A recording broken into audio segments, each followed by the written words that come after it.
এটা হলো ওনার বোনের বাড়ি। খুব ছোটবেলা ওনার বাবা মা দুজন মারা গেছে। ওনার বাড়ি হলো এখান থেকে প্রায় 12-13 কিলো দূরে দাউদকান্দি থানা আলিপুর নামক গ্রাম আছে, ওই গ্রামে ওনার জন্ম। তো ওই গ্রামে যখন ওনার বাবা মারা গেছে, তো ওনার চাচারা আমার দাদার বাপের কাছে ওনার বোনকে বিয়ে দিয়েছে। তো সেই সুবাদে বোন এবং ভাই তো দুইজনই, তো বাইক ওই থাকবে, তো বোনের সাথে চলে আসছে। এইখানে খাওয়া দাওয়া করতেছে, এর মধ্যে ওনার বন্ধুটা বিয়েও করাইছে নারায়ণগঞ্জের ফতুল্লা থানা গ্রামে। ওখানে একটা ছেলেও ছিল না, হাসনুল্লাহ সাহেব। এর মধ্যে কারো কারো মতে উনি এই সোনারগাঁয়ে ইমামউদ্দিন নুরি নামে এক লোকের বাড়িতে কাজ করতো কারো কারো মতে। এবং ওই ইমামউদ্দিন নুরির কিছু ভক্ত ছিল, আসতে বলছিল রাত্রে। তো আসছে, প্রচুর বৃষ্টি হচ্ছে, কোনো কাতে পারিয়া তো আসে নাই। সেই যুগে তুমি আসো, তো সে ফু দিছে। ফু দেওয়ার পরে উনি ওনার হালত চেঞ্জ হয়ে গেছে। আর কারো রাতে আমার বাবতে শুনছি উনি ওই কাজকর্ম করার সময় আজারে খাইতো। তো ওনার ভক্তিবোধ তুমি আজারে খাইবা, বাজারে গাইবা, কিছু কাজকর্ম করো। ওই বিলের মধ্যে ঘাস কাটতে গেছে, ওই গাছ ধরে টান দিছে আর মাটি ভাঙ্গি ভাঙি পেয়েছে। বকিমতো খুব ভয় পাইতো, আইয়া ভাঙা মাটি ধুয়ে দিয়ে বোনে কিন্তু ভাতটাও খাই একদম পাকছে। 36 বছর ওনার খবর ছিল। এই 36 বছর পরে উনি আসছে একদম উলঙ্গ। আইসা বোনে ডাক দিয়েছে, বোন কিছু বইলে বেড়া ভাঙিয়ে বাসা বাইরে দিয়ে দেয় উলঙ্গ। তখন আইয়া বকিমতো বলছে ওটা কাপড় পরা। তখন তো মানুষের কাপড় শুধু কম, তখন ওই গায়েটা চাদর চেয়ে জোর করার পরে তুমি ভয় পাইতে পড়াইছি। অনেক পরে ওই বোনেরা নিউজ ছিল যে আমি আমার বাইরে উনি ফিরে আসে, তো তাকে আমি দুধ দিয়ে বসে পাশে আনি। আর ওনার যে কানের যে রিংগুলো ছিল, এই রিংগুলো ছিল সম্পূর্ণ ঢালাই করা, জোড়াবিহীন। এগুলো উনি পর্দা করার সময় মানুষ কাইটা খুলছে। আর উনি যে মজ্জুব ছিলেন, ল্যাংটা ছিলেন, ওনার যে নফসটা এইটা এই টান দিয়া শৈলে 2.5 পেজ দিতে পারতেন, দিয়া ওই উঠানে পানি, ওই যে মহিলারা যখন উঠান লেপতে পারতো পানি পাইতো না, তখন বলতো মৌতার খোদায় বৃষ্টিও দেয় না। তখন উনি যাওয়ার পথে ওই কথা শুই না, এই নফস টান দিয়ে 2.5 পেজ দুমকল দিয়া, দুমকলের মতো পানি দিয়া আঁটু বানিয়ে বলেছিল নেলালে। আমাদের এখানে জৌনপুরি হুজুর আসছিল, আমার আব্দুল রশিদ জৌনপুরি। তো এলাকার লোকজনে বললো যে হুজুর আমাদের ল্যাংটা ভালো এক লোক থাকে, উনি আমার খারাপ কথা গালিগালাজ করে, কাওয়াসিল কুত্তা বিলাই বলে, মা বোনের খারাপ কথা গালিগালাজ করে, আপনি দেখেন ওনাকে হেদায়েত করতে পারেন কিনা। বা ঠিক আছে, ওনার খবর দাও। তো আসছে লোকজন, আপনি যাইতে গেছি কে হুজুরে? ওনার এক সেবাগত মা নবজান বিবি, ওনার ভক্ত মহিলা। নবজান কি বাবা, তার কাপড় চোপড় দিতে। কেন বাবা? এটা মানুষ এসে তার দেখা করতে। উনি কাপড় চোপ কইরা আবার আগিদের দিয়ে আবার লাঠি বন্ধলে আর চাইতেছে হুজুর কিনে যাইবা, লোক ট্রিট করতে আসছে না, বাবা আইসে এর লেগে কাপড় দিয়েছে। তো যাইয়া উনোর কিনে সরছে। ওনার পরে হুজুর ওনাকে দেখা ওনার চেয়ার তুইটা আছে, হুজুর চেয়ার তুইটা, হুজুরের চেয়ারে টাকা দিয়েছে, উনি বাম পাশে বসছে। তো জিজ্ঞাসা করছে, প্রথম প্রশ্ন, আপনার নাম কাপড় চোপ করেছে, আমরা কাপড় পরেন না? তা আমি কুত্তা বিলে কাগজ ছেলে মানে কি কাপড় করবো? এটা মানুষ আসত, এই জন্য কাগজ ইজ্জত করতে হবে।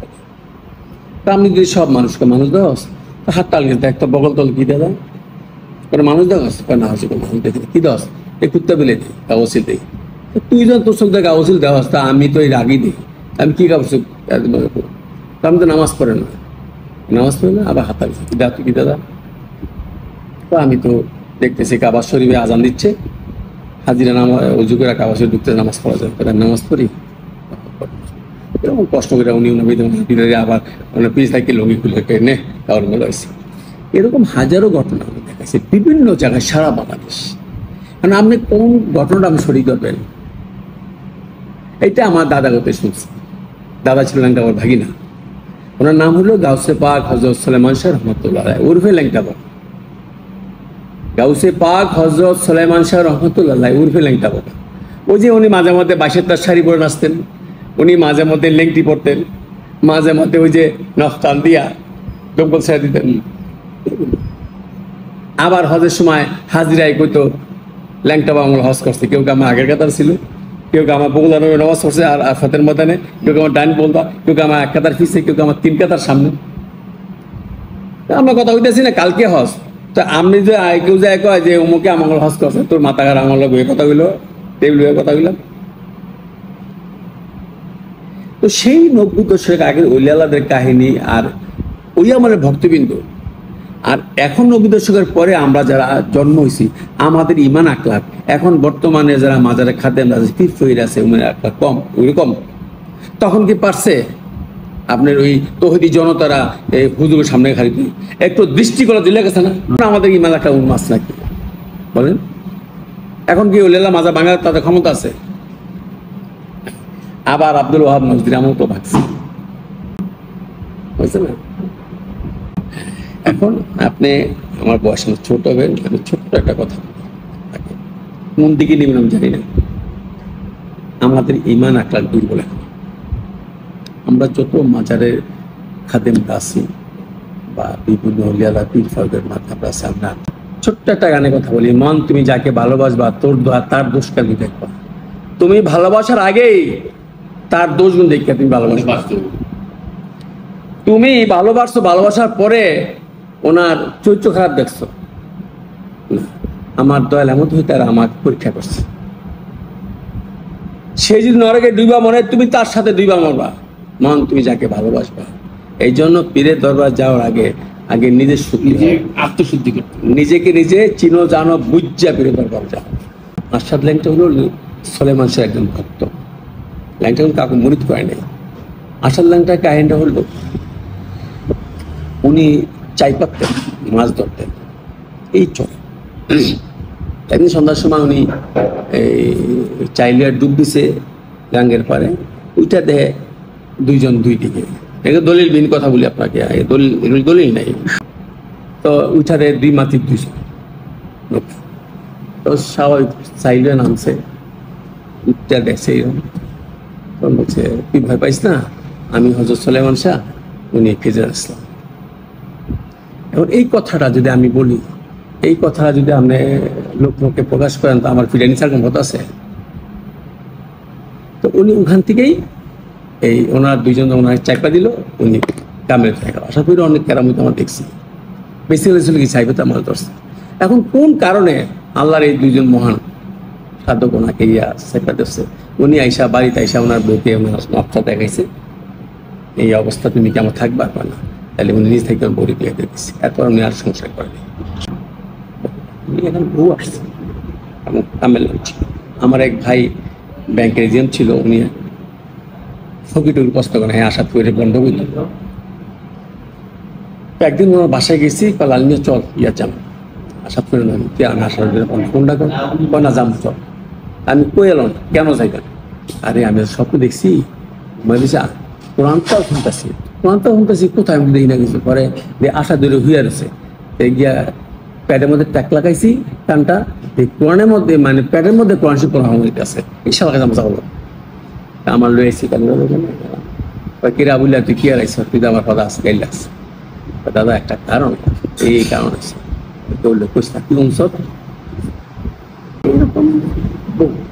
তুমি বর্তমান প্রজন্মে তুমি তোমার দরবার নিয়ে থাকো, এখানে তোমার এই যে এই তরিকত লাইনে যে নিয়মগুলো আছে, সঠিক নিয়মগুলো তুমি পালন করো। এই যে আমাদের দরবার আপনি ঘুরবেন দেখবেন, আমরা কিন্তু আমাদের এখানে সাপ্তাহিক মিলাদ হয়, জিকির আসরা হয়, নামাজ হয়। বাইরে যে গানগুলো সব স্টপ করে দিয়েছে, বন্ধ করছি। কেন বন্ধ করছি? এখন বর্তমানে ধরেন এই যারা ফকিরি করে, তারা এই ধরেন ওই সেরি মেরিতে গান গাইছে বলে আমরা পরিষ্কার করছি না। এইসব লাভ থাকবে। তোমরা যদি গান গাইতে পারো, কালাম গাইতে পারো, কালাম নিয়ম মধ্যে গান গাইবা, পুরুষরা গান গাইবা, হ্যাঁ কাওয়ালি বা সারা বৃষ্টিতে গাও না, ওই নিয়মটা দিকে নিয়মের বহির্ভূত চলবে। এই হলো মাজার শরীফ। এটা মসজিদ। এই বিল্ডিংটা পুরাই দোতলা, ঠিক আছে? এই নিচ থেকে নিয়ে যাবো, দেখবেন এই নিচ থেকে মাজার শরীফটা পুরা দোতলা ছাদ হয়ে একদম গুম্বজ সোজা উপরে। হ্যাঁ, এইখানে খুঁটি, এইখানে খুঁটি, এইখানে খুঁটি, এইখানে খুঁটি, এইখানে খুঁটি হইয়া এই প্রথম ছাদ, দ্বিতীয় ছাদ, ছাদের উপরটা গুম্বজ পুরা ফাঁকা।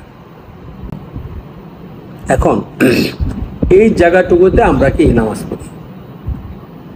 আর যদি ওই সময় জামাতের লোক বেশি হয় তখন চতুর্দিকে ঘুরেই কিন্তু নামাজ পড়া হয়।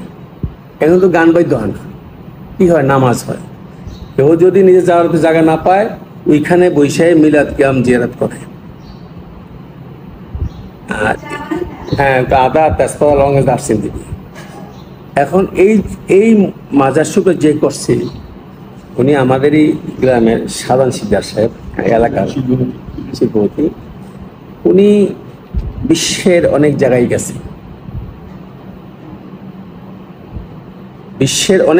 গেছেন, উনি ইমাম বকর রহমতুল্লাহ মাজারে গেছেন, রাশিয়াতে অনেক মাজারে গেছেন, ইরাকে গেছেন, ইরানে গেছেন, মিশরে গেছেন। হ্যাঁ, তো শিল্পপতি নয় উনি, এই সুফি জমায়ের ধরেন আপনি কথাবার্তা কইলে খুব ইয়ে পাবেন। হযরতে মুজাদ্দিদ আল-সানি রহমতুল্লাহ মাজার, ওনার মাজার হইল শাহিন শরীফ। গেছেন আমরা তরিকের ইমাম। আচ্ছা, ওনার ইয়ার ভিতরে দুইটা না তিনটা সমাধি, তিনটা। ওনার আমরা যখন মাজার ঢুকি ওই পশ্চিম দিক থেকে ঢুকি, ভিতরে অনেক কোটাকাটি আছে, ভিতরে অনেক, শুধু মাজারের যে কোঠাটা এটা ছোট, এর মধ্যে সাইডে অনেক কোটাকাটি আছে, পাশে মসজিদ। এর পাশটা অনেক কবর আছে। ইন্ডিয়াতে অনেক মাজারই আছে, মাজারের পাশে অনেক গুরুস্থানের মধ্যে, যেমন এই মুজাদ্দিদ হোসেন রহমতুল্লাহ আলাইহির যে পিসা হযরত বাকিবিল্লাহ রহমতুল্লাহ আলাইহির মাজার, যার মাজার দিল্লি, পুরান দিল্লি সিঙ্গারা চৌক, এই উনি কিন্তু পুরো একটা গুরুস্থানের ভিতরে, বাকিবিল্লাহ রহমতুল্লাহ পুরো একটা গুরুস্থানের ভিতরে। ওনার মাজারটা অল্প, পাশে একটা ছোট মুসলিমের একতলা, ওনার মাজার একতলা ছোট, খুব ছোট, সাহেবুল্লাহ মানুষ বৈশা বেশি যাওয়া পাওয়া যায় না, কিন্তু এইটা প্রায় 1/4 কিলো দূরেই গোরস্থান। এই হযরত মুজাদ্দিদ হোসেন রহমতুল্লাহ মাজার সোজা উপরে গিয়ে 8টা মাজার করছে, ওইখানে সেম 3টা কবর করছে। দক্ষিণ সাইডে ঢালা সিঁড়ি, স্টেপ বাই স্টেপ সিঁড়ি দিয়ে ওইখানে মানুষ উঠা জিয়ারত করে। ওইখানে সুফিজমরা কোথায় কি প্রশ্ন রাখবে, সুফিজমরা ওইখানে কি প্রশ্ন রাখবে। এখানে ল্যাংটা বানানো মসজিদে পুরুষরা নামাজ পড়ে, মিলাদ জিকির সব সময় কিন্তু নিচে পড়তে হয় না, মসজিদে মিলাদ কিয়াম জিকির যা আছে সবকিছু হয়, ওয়াজ টোয়াজ মসজিদে উঠতে হয়। আর ওইখানে মহিলা পুরুষ সমান ওঠে।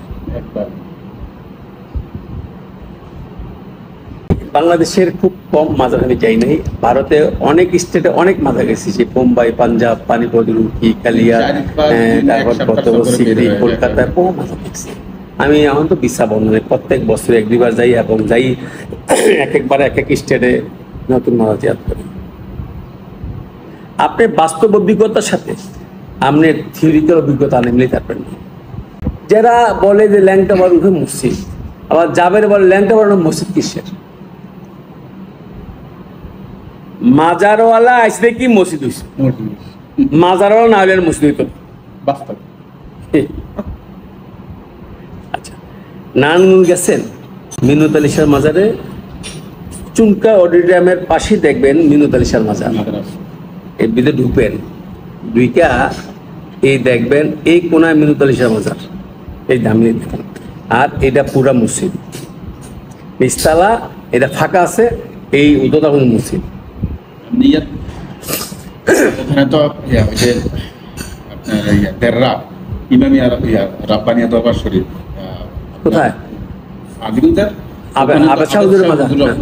মাজার তো মসজিদের ভিতরে, বিশাল মসজিদের মাঝখানে না, এটা মসজিদের মাঝখানে না, একটু প্রথম আমি বলি, এটা ধরেন এই যে এই হলো মাজার, হ্যাঁ, ঢুকতেই না না, এটা পূর্বটা দক্ষিণ দিকে যায়, উত্তর দিকে পুরো মসজিদ, মানে সামনে মসজিদ, বারিন্দাতে মনে হয় মাজারটা আমার এখন খেলাইতেছে। আপনি যে শাপি দরবার শরীফ ফেনী, ওইটা তো মসজিদের ভিতরেই, এক সাইডে মসজিদ, উত্তর পাশে হলো এই মসজিদ বিল্ডিং এর। আর উনি রাসূল ছিলেন, এই যে সৈয়দ আবেদ সালমাদান।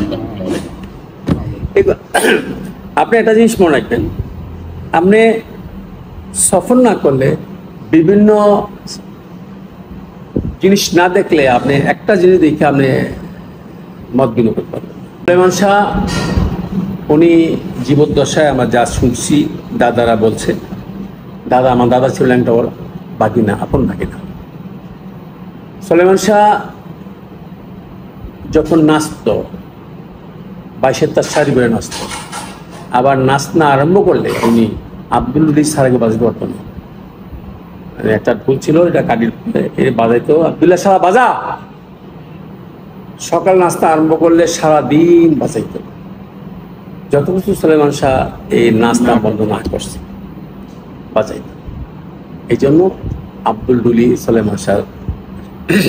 আমার দাদা মানে ল্যাংটাওয়ার যে আপন বাগিনা কফরুদ্দিন মোল্লা, উনি ল্যাংটাওয়ার প্রশ্ন ল্যাংটাওয়ার দেখে না, রোজা করে না, ইয়াতে থাকতো, ল্যাংটাওয়ারে কইতো ভন্ডমুন্ড কইতো আর কি ল্যাংটাওয়ারে। আর ল্যাংটাওয়ারে কইতো কোরআন না মোল্লা, আপন বাগিনা তো। তো একদিন নামাজ পড়া